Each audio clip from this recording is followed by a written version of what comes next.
নমস্কার। নকশি খাতায় আপনাদের সব্বাইকে স্বাগত। কেমন আছেন সকলে? আশা করি শান্তিতে আছেন, সুস্থ আছেন। আজ যে গল্পটি পড়ে শোনাচ্ছি তার নাম পাকা ঘর। লেখা শ্রদ্ধেয়া সাহিত্যিক শ্রীমতী আশাপূর্ণা দেবী। হালকা গাঁথুনির ছোটখাটো দোতলা বাড়িখানি। সম্প্রতি আগাগোড়া রং করার দরুন নতুন মনে হয়। ফিকে গোলাপি দেওয়ালের গায়ে গাঢ় সবুজ জানলা দরজা, রানীগঞ্জের টালি ছাওয়া বারান্দা, সব মিলিয়ে দূর থেকে ছবির মতো দেখতে লাগে। এখন দেখে ওর আদি চেহারাটা ধারণা করা শক্ত। যেমন শক্ত আধুনিক সজ্জায় ৩.৫ হাত মাপের আস্ত একটা মানুষকে দেখে তার মাতৃক্রোড়স্থিত আদিম মূর্তিটিকে ধারণা করা। বাড়িটা যখন প্রথম তৈরি হয় তখন ছিল একতলা। দেওয়াল চারখানার গাঁথুনি পাকা হলেও ছাদটা পাকা করবার পয়সা জোটেনি। করগের টিন ফেলে কাজ চালানো হয়েছিল। মনতোষ আর মহিতোষ দুই ভাই স্ত্রী পুত্র নিয়ে গ্রামের বাড়ি ছেড়ে এসে কলকাতার উপকণ্ঠে এক টুকরো জমি কিনে কোনো রকমে মাথা গোঁজবার মতো করেই করে নিয়েছিল করগের টিনে ছাওয়া দুখানি ঘর। হোক টিনের ছাদ, তবু তো শহর। যেমন তেমন শহর নয়, কলকাতা শহর। কল টিপলে জল পড়ে, তবু কল টিপে আলো জ্বালবার পাটটা তখনও এত চালু হয়নি। লাইটের আলো নামক স্বর্গীয় বস্তুটা নেহাত অবস্থাপন্নদের ঘরেই থাকত। তা বিদ্যুৎ দীপ্তি না থাক, কেরোসিন শিখায় কি কম ঐশ্বর্য? আর খড়ে ছাওয়া মেটে কুঁড়ের কাছে তো রাজপ্রাসাদ। ভাইয়েরা খুশি, বউরা কৃতার্থ। ঘর নয় যেন বৈকুণ্ঠ, দেখে দেখে আশ মেটে না। হেঁটে যেতে বুকে বাজে। পিছনের বাড়তি জমিটুকুর ওপর আর দুখানা ঘর তুলতে পারলেই ব্যাস, ত্রিভুবনে প্রার্থনীয় বস্তু আর কি থাকতে পারে? মনতোষের বউ পদ্ম বড় বটে, তবে নিঃসন্তান। ছোট বউ চাঁপার দুটি ছেলে মেয়ে, কিন্তু পদ্মর তাতে ক্ষোভ নেই। বাইরের লোক বুঝতে পারে না ওদের মা কোনটি। ছেলেরাই কি পারে? বরং মায়ের চাইতেও আদর আবদার খাটে বড় মার কাছে। দুটি ভাই অভিন্ন হৃদয়, দুটি যা পরম বান্ধবী। সংসার দেখলে চোখ জুড়োয়।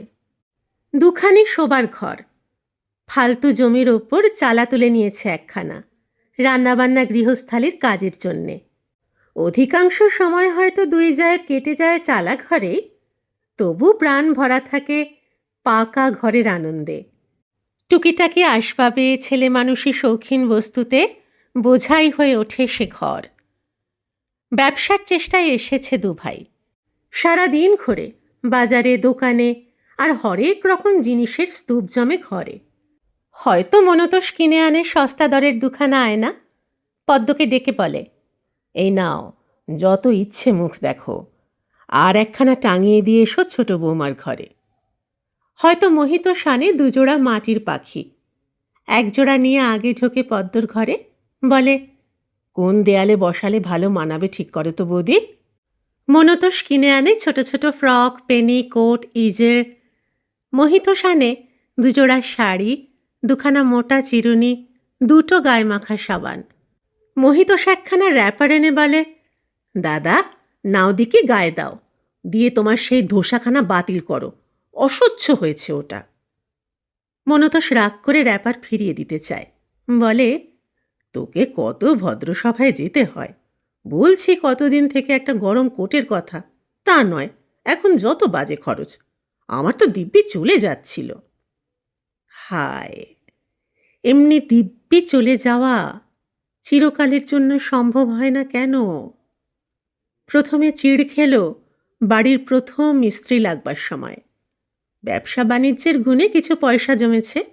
মনতোষ বললে, এই বেলা আর দুখানা ঘর তোলা হোক। মহিতোষ বললে, ধ্যাৎ, আগে ছাদ পাকা করে তবে আর কথা। মনতোষের যুক্তি, জিনিসপত্রে বাড়ি বোঝাই হয়ে গেছে, ঘর দুখানাই আগে দরকার। মহিতোষের যুক্তিও ফেলনা নয়। মটকা কাঁচা রেখে আবার ঘর বাড়ানো, ছি! পাকা ছাদের দরকার আগে। বলা বাহুল্য, মহিতোষের কথাই থাকে, কারণ বড় বউ তার পক্ষে। নিজের বউ চাঁপাও অবশ্য, তবে তার ইচ্ছাশক্তির প্রয়োগটা অলক্ষ্যে, অগোচরে। দুই জায়ের স্বাদ ছাতে উঠে চুল শুকোবে, বড়ি দেবে, আচার আমসত্ব করবে এবং পাড়ার আর সব বউদের মতো আলসে ঝুঁকে দু চোখ ভরে দেখবে বহির্জগতের চলমান ছবি। ছাতের অভাবে জীবনটা যে অপূর্ণ, সেটা ওদের অনুভূতিতে ধরা পড়েছে। ধরা পড়েছে, ওই ত্রুটিটুকুই তাদের প্রতিবেশিনীদের কাছে অপাংক্তেয় করে রেখেছে। পাড়ার কারো সঙ্গে সখিত্ব বন্ধন দৃঢ় হয়নি ওদের, যে অভাবটা গ্রামের মেয়েরা বিশেষ করে অনুভব করে। কিন্তু কেনই বা হবে? পাড়ায় বাস করলেই কি পড়শি হয়? তাহলে তো দুর্ভ ঘাসটাও বট অসথের পড়শি। সেবারের জমানো টাকা ফুরোলে ছাতে আর সিঁড়িতে সবাই খুশি, শুধু বড় কর্তা ভার ভার। একদিনও ছাতে উঠল না। সিঁড়ি ভাঙতে ওরা নাকি হাঁপ ধরে। ছুতোয় নাতায় অসন্তোষ প্রকাশ করে ঘরের অকুলান নিয়ে। দ্বিতীয়বার মিস্ত্রি লাগার সময় চিড় খাওয়া জায়গাটা দিব্যি একটা ফাটলই ধরল, স্পষ্ট পরিষ্কার। মহিতোষ দোতলা তুলতে চাইল। ঘরের সমস্যা তাতেও মিটবে। অবশ্যই ফালতু জমিটা বরবাদ দেবে না। তাতে সেই পুরনো করগেট কখানা শেড দিয়ে বালির আস্তরহীন একখানা ইটের দেওয়াল তুলে বানাবে রান্নাঘর, ভাঁড়ার ঘর আর স্নানের ঘর। আগে বউদের বয়স যখন আরও কাঁচা ছিল, এই বস্তুটার অভাব অনুভব করেনি কোনো দিন। খোলা কলতলাতেই কাজ চলে যেত। নির্দিষ্ট সময়টায় ঘর থেকে বেরোতো না কর্তারা। খুব অসুবিধে মনে হতো না। ইদানিং ওই অসুবিধেটাই যেন মারাত্মক মনে হয়। রান্নার পুরনো সেই চালাটায় ভর্তি হলো বাড়তি আবর্জনা। মিস্ত্রির কাজ করা ফুটো টিন, ফাটা মালসা, বাঁশ বাখারি দড়ি পাট, কিছু কিছু চুনবালিও। এবারেও মনতোষের সায় নেই। ওর যুক্তিটা খাপ ছাড়া। দোতলা তুললে নাকি 5 জনের চোখ টাটাবে। শোনো অনাসৃষ্টির কথা। মহিতোষ বললে, 5 জনের চোখ টাটাবার জন্যই তো বাড়ি করা। শেষ পর্যন্ত সেই ওর কথাই টিকল। 5 জনের চোখ টাটিয়ে এলো গাড়ি গাড়ি ইট, পাটকেল, চুন, সিমেন্ট, এলো বড় বড় লোহার বিম, এলো কংক্রিটের ফ্রেম, খড়খড়ির পাল্লা। মহিতোষ মহোৎসাহে তদারক করে, মনতোষ নির্বিকার চিত্তে বসে বসে তামাক খায়। মহি যখন বাড়ি থাকে না, মিস্ত্রি মজুররা কিছু বলতে এলে গা এলিয়ে দিয়ে বলে, ছোটবাবু এলে বলো বাবু, আমি কেউ নয়। পদ্ম এক এক সময় সৎ পরামর্শ দেয়, হ্যাঁ গো, তোমার ও কি ধরন? ঠাকুরপো কি মনে করবে? ছোট বউ কি ভাববে? মনতোষ বলে, ভাববার আবার আছে কি? যে টাকা দেবার কর্তা তার কাছেই যেতে বলি। কিছুদিন হলো শেয়ার মার্কেটে যাতায়াত চলছে মহির। টাকাটা তারই বটে। 2 ভাইয়ের একসঙ্গে যে তেঁতুলের কারবার ছিল, সেটাকে আর দেখেও দেখে না মহি, গ্রাহ্যও করে না। কারবারের বিষয়বস্তুটার নাম উল্লেখ করতে নাকি লজ্জা হয় ওর। ঘর তৈরি হয়ে গেলে প্রথমটা এক ফ্যাচাং ধরল মনতোষ। দোতলার ঘরে দরকার নেই তার। বাবার কালে সিঁড়ি ভাঙেনি, বুড়ো বয়সে এখন পারবে না নতুন করে। বেশ আছে নিচের ঘরে। তবে এ বিটকেলপনা টিকল না। পদ্মত্ব আর বরের দেখা দেখি বুদ্ধিভ্রংশ হতে পারে না। দোতলার 2খানা ঘর 2 জায় নেবে, এইটাই সাব্যস্ত। তবে বুদ্ধি তার প্রখর বলেই দক্ষিণ খোলা ঘরটা ফেলল যা দেওরের ভাগে। নিচের তলায় ছিল তার বিপরীত। জ্যেষ্ঠের শ্রেষ্ঠ ভাগ হিসেবে দক্ষিণ খোলা ঘরটা স্বভাবতই ছিল মনতোষের, কিন্তু সেবারে টাকার ভাগ ছিল সমান। এবারে মনতোষ নিরপেক্ষ। তা পদ্ম ওপর তলায় থাকবে আর মনতোষ থাকবে নিচের ঘরে, এই ব্যবস্থা সত্যি টেঁকে না। ভারী মুখ আর গমগমে মেজাজ নিয়ে উঠতেই হলো তাকে বউয়ের আঁচলে গাঁটছড়া বেঁধে। এবারে গৃহপ্রবেশের উৎসবটায় বেশ ঘটাই করল মহি।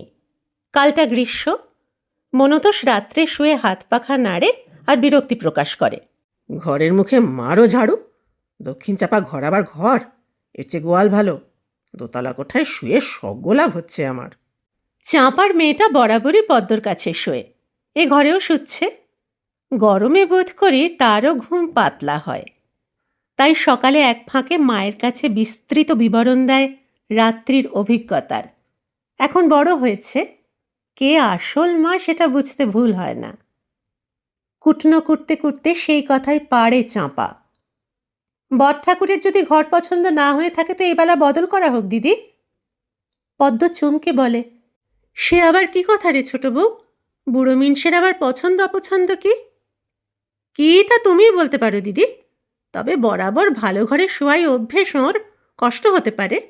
আমাদের তো আধখানা বয়স দক্ষিণ চাপাতেই কাটল, কখনো কি এক কথা উঠেছে? বলা বাহুল্য, ছোট বউয়ের প্রস্তাবের মধ্যে যতই উদারতা থাক, কণ্ঠস্বরে অনাবিল শ্রদ্ধার পরিচয় পাওয়া যায় না। পদ্ম লজ্জায় এতটুকু হয়ে যায়। নানা এলোমেলো কথায় পতিদেবতার বুদ্ধিভ্রংশতার পরিচয় দিয়ে দিয়ে জিনিসটা লঘু করে উড়িয়ে দেয়। কিন্তু মনে মনে চাঁপার মেয়ে চন্দনাকে বাপান্ত করতে ছাড়ে না। মনে মনে অবশ্যই বলে, হবে না কেন? ঝাড় ঝাড়, উচ্ছের ঝাড়, ফল পাতা একই তার। মাটি কেমন? বিচ্ছু। তাড়াতাড়িতে শুধু গৃহপ্রবেশই হয়েছে, গৃহসজ্জা বাকি। নিঃসন্তান পদ্ম, শরীরে আলস্য কম। সে নিচের ঘর থেকে প্রত্যেকটি জিনিস ঝেড়ে মুছে বয়ে বয়ে নিয়ে আসে। নতুন ধপধপে দেয়ালের শোভা বর্ধন করে। রংচটা ধুলিমলিন মাটির মাছ, পাখি, পায়রা সব জোড়া জোড়া। ঘর সাজাতে নিয়ে আসতো মহিতোষ 2 জোড়া করে। পদ্মর নিজের শখের জিনিসও আছে। জীবন ভোর যত রথে দোলে রাসে মেলায় গিয়েছে, সংগ্রহ করেছে তিল তিল করে। সে সংগ্রহে আছে জরির ছবি, কাঁচের উত্তরা অভিমন্যু, পোর্সেলিনের পরী। আছে টিনের দেয়ালগিরি, শোলার ফুল, কাঠের কৌটো। হাতে করে তৈরি করেছে বসে বসে পশমের ফুল গাছ, আঁশের সাজি, মোমের খেলনা। সারা জীবনের সঞ্চয়। অনেক যত্নে, অনেক বিবেচনায় যেখানে যা মানায় সাজিয়ে ফেলে পদ্ম।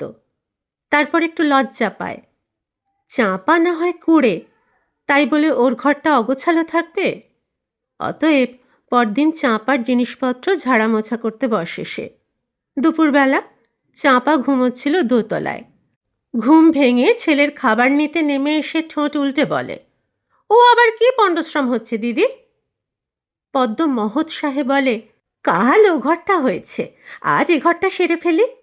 চাঁপা বিদ্রুপ হাস্যে বলে, রক্ষে করো দিদি, ওইসব কুৎসিত জিনিস টেনে নিয়ে গিয়ে ওপরের ঘরে তুলতে হবে না আর। নতুন দেয়ালে দাঁত খিঁচিয়ে থাকবে একেবারে। ও বলেছে ও ঘরের জন্যে পটারির পুতুলের সেট আর ভালো ছবি খানকতক আনবে। পদ্ম হঠাৎ কেমন আড়ষ্ট হয়ে যায় আর বোকার মতোই বলে ফেলে, তাহলে এসব কি হবে? চাঁপা খিলখিল করে হেসে বলে, কি আবার হবে? ঘর তো কেউ কেড়ে নিচ্ছে না, আমারই থাকলো, যেমন আছে থাক। চিতু চন্দন খেলে খেলে যত শেষ করতে পারে। নতুন ঘরে ওইসব, মাগো, অরুচি।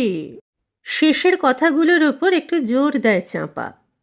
পদ্মর মনে হয় পৃথিবীর শুদ্ধ লোক তার মুখের দিকেই চেয়ে আছে, আর সেই মুখখানা লুকোবার জায়গা পৃথিবীর কোনোখানেই নেই। কিভাবে যে সে হাতের কাজ রেখে সে ঘর থেকে উঠে গেছে, সে বোধ করি একমাত্র অন্তর্যামী জানেন। তার পরিত্যক্ত ঘরখানায় তখনও খালি চৌকিখানা পড়েছিল। সিঁড়িতে ধাক্কা লাগবার ভয় ওপরে তুলতে দেয়নি মহি। সেইখানায় শুধু হিসেব রাখে অশ্রু জলের ওজনের। কাল এ কথা বলেনি চাঁপা, ইচ্ছে করেই বলেনি, শুধু মনে মনে হেসেছে আর ঠোঁট উল্টে ব্যাখ্যান করেছে বরের কাছে। নিতান্ত অকিঞ্চিতকর ওই বস্তুগুলো কত যত্নে কত মমতায় নিয়ে গিয়ে নতুন ঘরে সাজিয়েছে পদ্ম, তারই সরস ব্যাখ্যান। পদ্মর ঘরের সাদা দেওয়ালে যে জিনিসগুলো দাঁত খিঁচিয়ে আছে, সেটা চাঁপার পক্ষে উপভোগ্য হয়েছে সন্দেহ নেই। টু শব্দটি করেনি কাল। আজ আর উপায় নেই ওগুলো টান মেরে ফেলে দেবার। হাসির খোরাক তো তাহলে আরোই বাড়বে চাঁপার। কিন্তু উপায় থাকলেই কি ফেলে দিতে পারত পদ্ম আজীবনের সমস্ত সঞ্চয়? চাঁপা কি মেয়ে মানুষ নয়? বিধাতা পুরুষ কি তার হৃদয় গড়েননি? নাকি গড়বার সময় তাতে মমতা বস্তুটা দিতে ভুলে গিয়েছিলেন? অনেক অশ্রুবর্ষণের পর বিকেলে উনুন ধরানোর টাইম স্মরণ করে যখন উঠে পড়ল পদ্ম, তখন আর চাঁপার ওপর রাগ ছিল না, দেওরের উপরও না। শুধু সমস্ত মনটা জুড়ে স্বামীর ওপর একটা দুর্জয় অভিমান আক্রোশের মূর্তিতে উদ্যত হয়ে রইল। পটারের পুতুল জিনিসটা কি শুধু মহিতোষের চোখেই পড়েছে? দুখানা ভালো ছবি কিনবার মতো পয়সাও কি মনতোষের জোটে না? তেঁতুলের ব্যবসায় মন্দা পড়ে পর্যন্ত মনতোষ হয়েছে যেন লড়ায় সেপাই। তার সঙ্গেতেও আর সুখ নেই পদ্মর। যথাসময়ে চন্দনার বিয়ের প্রস্তাব শুরু হলো। মহিতোষ চুপি চুপি পাত্র দেখতে যায়, নিতান্ত গোপনে চাঁপার গোচরে আনে। ওর কেমন একটা ধারণা হয়েছে বড় তরফ তার মেয়ের বিয়ের ভাঙচি দেবে। পদ্ম গোড়ায় অত বুঝত না, খুঁচিয়ে খুঁচিয়ে জিজ্ঞেস করত দেওরকে। চন্দনার হিতাহিত সম্বন্ধে নিশ্চেষ্ট থাকা সম্ভব এ খেয়ালই ছিল না তার। খেয়াল জন্মালো চাঁপার একদিনকার বিরক্তিতে। পদ্মর সোজাসুজি প্রশ্নগুলোর সোজা উত্তর এড়িয়ে যাবার জন্য মহিতোষ যখন বাঁকা বাঁকা উত্তর দিচ্ছে, ঘোমটার ভেতর থেকে ঝংকার দিয়ে উঠল চাঁপা। বিয়েটা তো আর নরলোকের অগোচরে হয়ে যাবে না, হলে সবাই দেখবে, সবাই শুনবে। আগে থেকে অত উসখুসুনি কেন তাও বুঝি না বাবা। আমার তো কই কারো কথায় মাথা গলাবার বীরবৃত্তি হয় না। সেই দিন থেকে সমঝে গেল পদ্ম। পরের কথায় মাথা গলাবার প্রবৃত্তিটাকে সম্বরণ করল এবং অবশেষে যখন নরলোকের গোচরীভূত হয়ে বিয়েটা হলো, তখন এত দেখল, এত শুনল এবং এত খাটল যে জ্বরেই পড়ে গেল। খালি ঘর থাকলেই আবর্জনা জমে। পদ্মর নিচের তলার ঘরখানায় একে একে এসে জমছিল সংসারের সমস্ত আবর্জনার স্তূপ। হঠাৎ একদিন যেন নজরে পড়ল মহিতোষের। খুব খানিক চেঁচামেচি করল সে, টান মেরে মেরে ফেলে দিল ভাঙা ঝুড়ি, গুলের টিন, কয়লার কড়া। বাসন কিনবে বলে ছেঁড়া কাপড় জমিয়ে রেখেছিল পদ্ম পোঁটলা করে, সেটায় মারল শুট। তারপর বলল, আজই এ ঘর খালি করে দেওয়া হোক। চিতুর মাস্টার ঠিক করা হয়েছে, এই ঘরে পড়বে সে। প্রথমটা খালি মেজে মাদুর পেতে পড়তে লাগলো চিত্ততোষ। তারপরে আস্তে আস্তে এসে জমতে লাগলো কেরোসিন কাঠের টেবিল, টিনের চেয়ার, নিলেমে কেনা পুরনো শেলফ। পুরনো আমলের চালা ঘরটাকে দুটো খুঁটি ঠেকিয়ে শক্ত করা হয়েছে। তার মধ্যে ঢুকলো এ ঘরের বাড়তি মাল, তার সঙ্গে সেই চৌকি। সে চৌকিখানায় 12 বছর ধরে বরের সঙ্গে পাশাপাশি শুয়েছে পদ্ম। তা এমনই বা মন্দ কি, চালা ঘরটাই বরং সব থেকে হাওয়াদার। গরমের দুপুরে দোতলা ছেড়ে চালা ঘরে এসে শুয়ে থাকে পদ্ম। চৌকিখানায় সুবিধেই হলো। মেয়ের বিয়ে হলে জামাই আসে। জামাই এলেই শুধু খেতে দিলে চলে না, শুতেও দিতে হয়। কাজেই ঘরের টান পড়ে। চাঁপার আর একটা মেয়ে হয়েছে। কচি ছেলের মা চাঁপা কিছু আর কাঁথাকানি বালিশ বিছানা নিয়ে নুড়ো নুড়ো হতে পারে না। অতএব হতে হয় পদ্মকে আর মনতোষকে। নিত্যই তাদের ঠাঁই নিতে হয় চিতুর পড়ার ঘরে। নিজের বিছানা নিয়ে যখন নেমে আসে পদ্ম, কেমন এক চাপা অপমানের দাহে সর্বাঙ্গ জ্বালা করে তার। এ ঘরের মেজে শুয়ে আর তার সেই পুরনো চেহারাটা মনে পড়ে না, যখন ছাদটা ছিল টিনের আর দেওয়ালগুলো ভর্তি ছিল শখের বস্তুতে। যে ঘরে শুয়ে স্বর্গ সুখ পেত পদ্ম, যার দিকে তাকিয়ে তাকিয়ে আশ মিটত না। না, সে কথা সত্যিই মনে পড়ে না। নিত্যি বুড়ো মানুষটাকে অস্থির করে চিতুর পড়বার ঘরে শুতে আসার অপমানটাই থাকতো মন জুড়ে।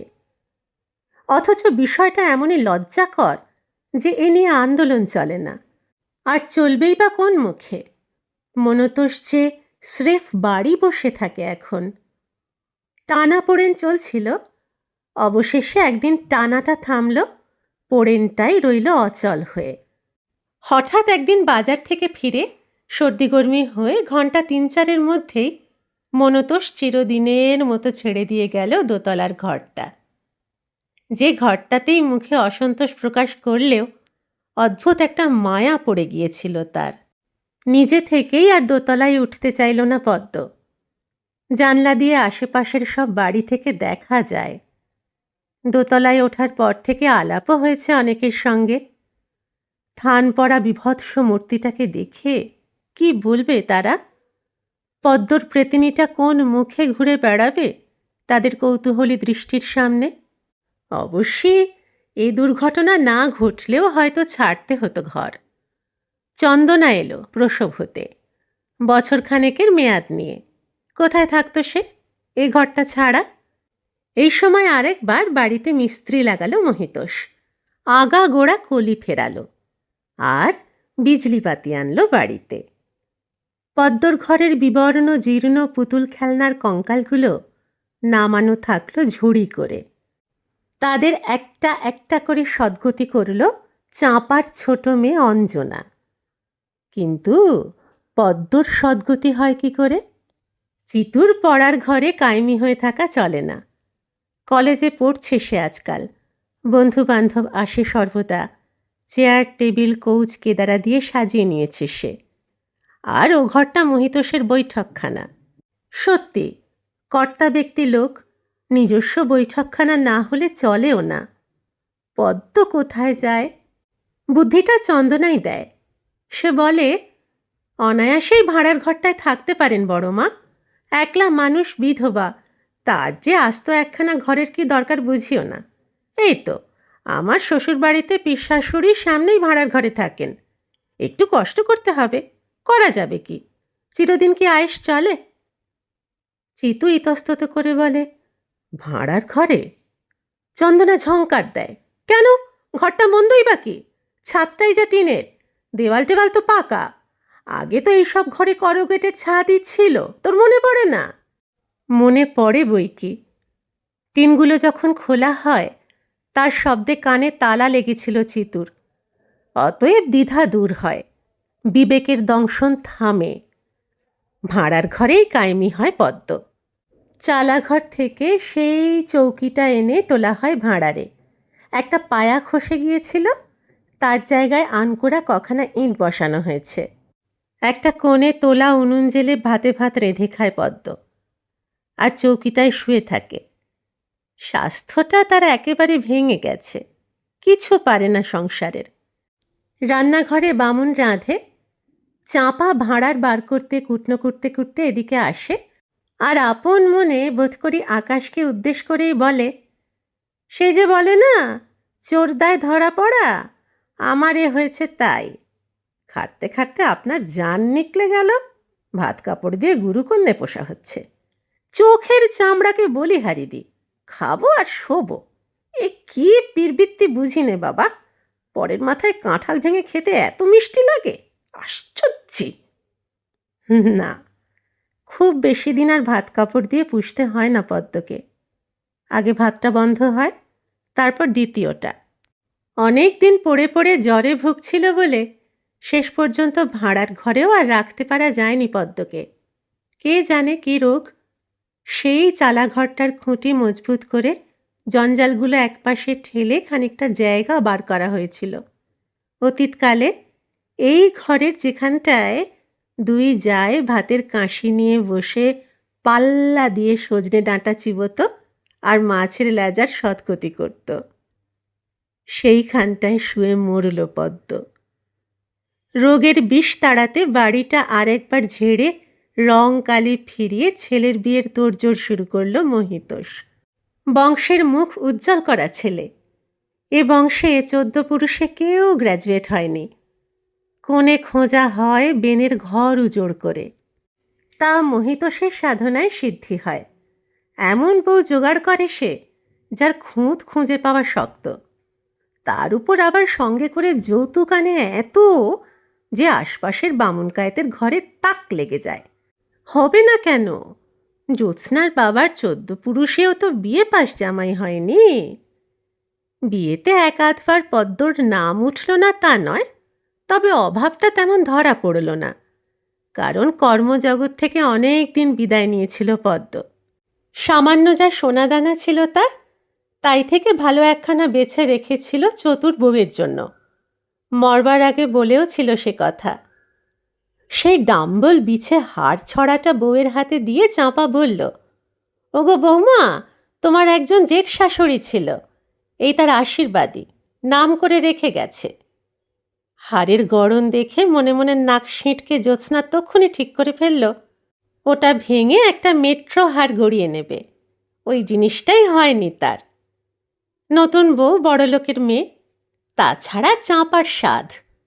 নিজের পরিপাটি সাজানো ঘরখানা ছেলে বউকে ছেড়ে দিয়ে দক্ষিণ চাপা ঘরটায় চলে এলো সে। হাওয়ার অভাবে অসন্তোষ প্রকাশ করতে হলো না মহিতোষকে।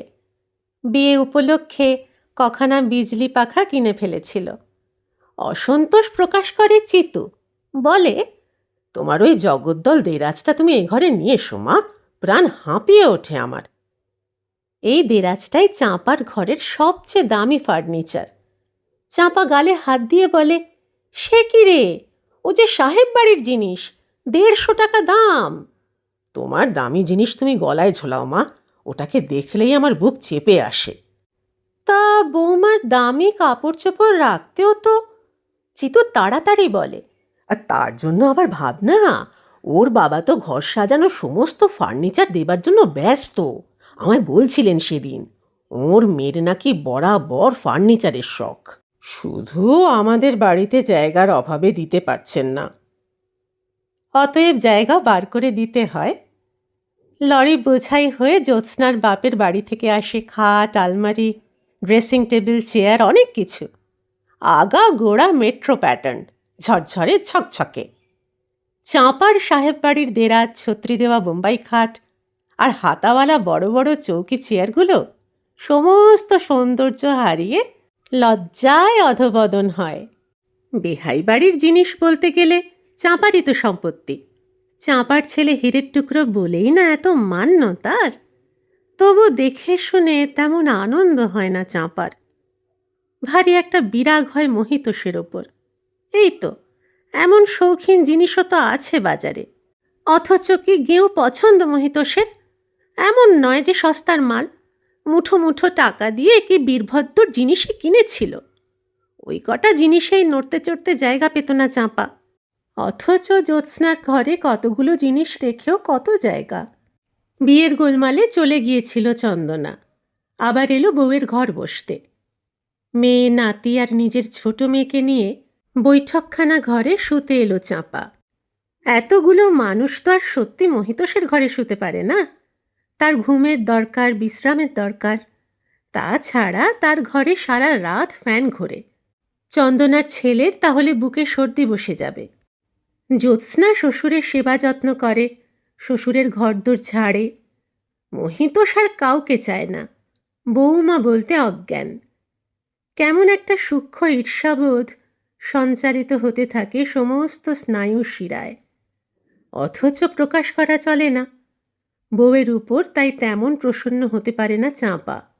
চন্দনাও অনেক খুঁত খুঁজে পায় বউয়ের, রূপের না পারুক, গুণের। অবশ্যই বউ তাতে তেমন কেয়ার করে না। বড় গাছে নৌকো বেঁধে রেখেছে সে। চন্দনা চলে গেলে বাড়িটি কেমন খাঁ খাঁ করে। দামাল ছেলেটা তার বাড়ি মাতিয়ে রাখত।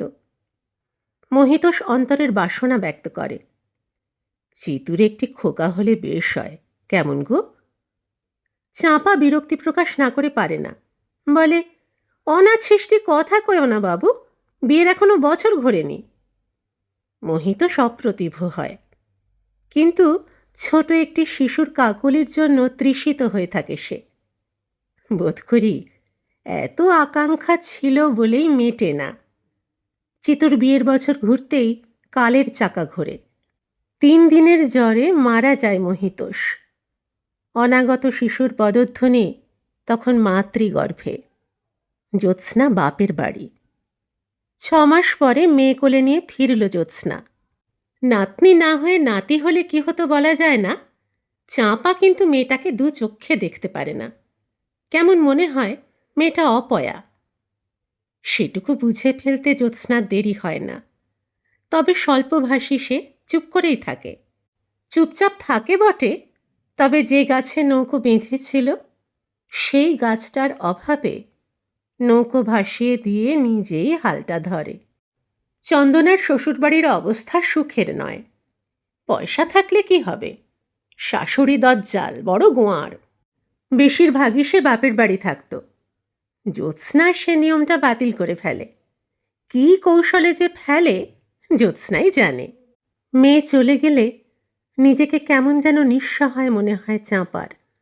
মনে হয় ওর কর্তৃত্বের শিকড়টা যেন ভিতর থেকে ক্ষয়ে আসছে। ছোটখাটো বিষয়ে ধরাও পড়ে প্রায়। চিতু একদিন বলে, মা, একটা রেডিও কিনছি। চাঁপা আশ্চর্য হয়ে বলে, কি কি কিনছিস? কথাটা তার কাছে খুব পরিচিত নয়। রেডিও। চিতু বিশদ ব্যাখ্যা করে, এও একরকম কলের গান। চাঁপা বিষাদ গম্ভীরভাবে বলে, থাক বাবা, ও জিনিস কিনে কাজ নেই। তার আজকের স্বাদ ছিল একটা কলের গানের, হয়ে ওঠেনি। বাড়ি বাড়ি করে আর সংসার সংসার করেই দিন গেছে। চিতু অপ্রতিভ হয়ে বলে, আহা, এ তো ঠিক সে জিনিস নয়। এ হচ্ছে অন্য ব্যাপার। গান হয় বটে, তবে রেকর্ড টেকর্ড সেসব কিছু না। তা হোক বাবা, গান তো। এই দুঃসময় বাড়িতে গান বাজনার শব্দ উঠলে পাড়ার লোকেই বা বলবে কি? হঠাৎ ওপাশ থেকে জ্যোৎস্না ফোড়ন দিয়ে ওঠে, তাহলে তো শহরের সমস্ত গান বাজনা আমোদ আহ্লাদ বন্ধ হয়ে থাকতো মা। রোগশোক আর কোন বাড়িতে নেই? এর আগে বরের সামনে শাশুড়ির সঙ্গে কথা কইত না সে। চাঁপা অবাক হয়ে তাকিয়ে থাকে, তিরস্কার করতে ভুলে যায়। চিতু মুখ ভার করে উঠে যায়। বাড়িতে কথা বন্ধর চাষ চলতে থাকে কদিন। শেষে নিজেই চাঁপা যেদিন ভাবছে অঞ্জনাকে বলবে, দাদাকে বলগে কলের গান কিনতে, সেই দিনই ট্যাক্সি করে বাড়ি ফেরে চিতু রেডিও সেট কিনে। চেহারাটা যাই হোক, কলের গানের সঙ্গে ওর প্রকৃতির প্রভেদ ধরতে পারে না চাঁপা। ছড়া পদ্য গান কীর্তন কি নয়, কলের গানেও তো এইসবই হয়। তারপর আসে মেয়ের দোলনা খাট, বউয়ের সেলাই কল। জ্যোৎস্না বাপের বাড়ি থেকে নিয়ে আসে নিজের ছেলেবেলার বই খাতা, বাক্স, খেলনা, হারমোনিয়াম। একটা ঘরে আর কুলোয় না। অঞ্জনাকে দিয়ে কথাটা পাড়ায় চিতু। দোতলার ঘরে আর দরকার কি চাঁপার? বয়স হয়েছে, সিঁড়ি ওঠানামা করতেও কত কষ্ট। চিতুর পড়ার ঘরখানায় অনায়াসেই থাকতে পারে সে অঞ্জনাকে নিয়ে। বাপের বৈঠকখানাতেই তো আজকাল বসে চিতু। সাহেব বাড়ির দেরাজ, বোম্বাই খাট আর বাসনের সিন্দুক নিয়ে নেমে আসে চাঁপা পদ্মর সাবেক ঘরে। খাটখানা খোলাই থাকে, আর লাগানো হয় না। জায়গা কই?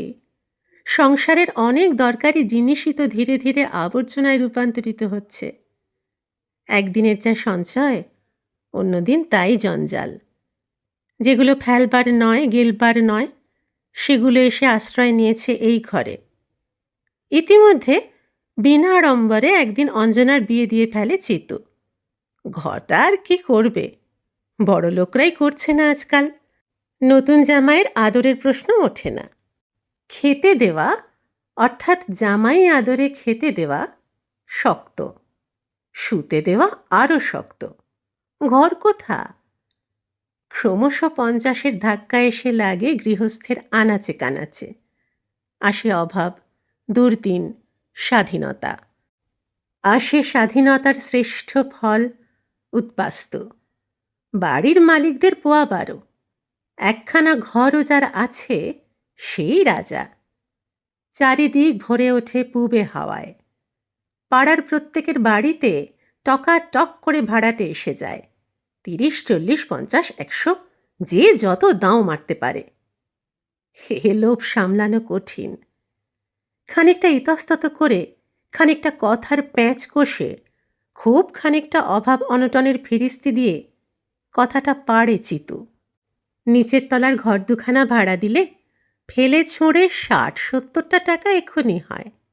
ওর আপিসেরই একজন কি খোসামদি করছে। ও টাকাটা পেলে কত সুসার হয় সংসারের। চাঁপা যেন বুঝতে পারে না কথাটা, অবাক হয়ে তাকিয়ে থাকে ছেলের মুখ পানে।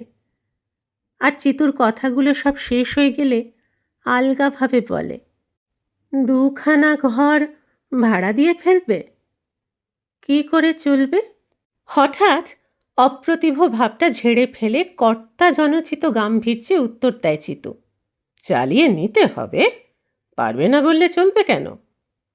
এত আয়েস হয়তো হবে না, একটু কষ্ট হবে, করা যাবে কি? এত আয়েস? এত আয়েসে আছে চাঁপা? লোকের চোখ টাটাবার মতো? লোক মানে চিতু। চাঁপার সমারোহের দিনে চিতু কি ছিল না এ বাড়িতে? দোতলার জানলার ছিটের পর্দা সরিয়ে জানলার কাছে চেয়ার টেনে নিয়ে যখন বসে বসে লেজ বুনতো চাঁপা, কোনো দিন কি দেখেনি চিতু? তাই নিচের তলায় ওই গুদাম ঘরের আয়েসটুকুও ত্যাগ করে আর একটু কষ্ট করতে বলছে তাকে। তা একটু কষ্ট বই আর কি। পদ্মকে যখন ভাড়ার ঘরে আশ্রয় নিতে বলা হয়েছিল, খুব বেশি কষ্ট বলে ভেবেছিল কি চাঁপা? চাঁপাও তো একলা বিধবা মানুষ, আজ তো একখানা ঘরে, দরকার কি তার? মহিতোষ মারা যাবার পর পদ্মর সেই নিরামিষ রান্নার তোলা উনুনটাকে ধুলো মাটি ঝেড়ে নিয়ে চাঁপা যখন ব্যবহার করতে শুরু করল, তখনও কি ভেবেছিল পদ্মর চৌকিখানাও ধুয়ে মুছে নিয়ে একদিন ব্যবহার করতে হবে তাকে? করগের টিন কখানা জরাজীর্ণ হয়ে গেছে, একটু বাতাসে ঝুরঝুর করে মরচের গুঁড়ো গায়ে ঝরে পড়ে। কিচকিচ শব্দে হুটোপাটি করে বেড়ায় ইঁদুরছানার দল। আরশোলা ওড়ে ফরফর করে। ঘুম আসে না কিছুতেই।